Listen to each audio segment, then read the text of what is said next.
Muli na namang umapaw ang tubig baha sa bahagi ng Nagilian Road sa Baguio City matapos bumuhos ang malakas na ulan dito sa lungsod.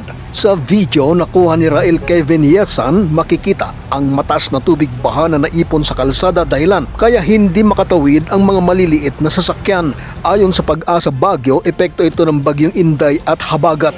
Samantala, dahil na rin sa malalakas na ulan at manakanakang malakas na bugso ng hangin, natumba ang isang malaking puno sa Ligarda Road at nadaganan ang ilang sakyang nakaparada.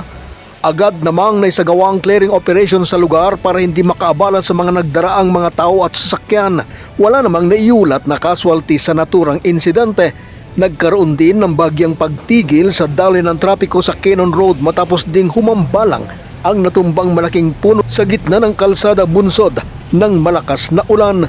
Patuloy na umiikot ang mga kinatawan ng LGU at CDRRMO sa mga landslide and plus flood prone area para magawan ng paraan at maaksyonan alang-alang sa kaligtasan ng mga residente o mamamayan. Samantala, dahil sa sama ng panahon ay nagpalabas ng class suspension order mula sa preschool hanggang college si Mayor Benjamin Magalong simula alas 12 ng tanghali. Pansamantala ring sinuspinde ang number coding sa lungsod para magkaroon ng sapat na oras ang mga magulang sa pagsundo sa kanilang mga anak matapos suspindihin ang mga klase.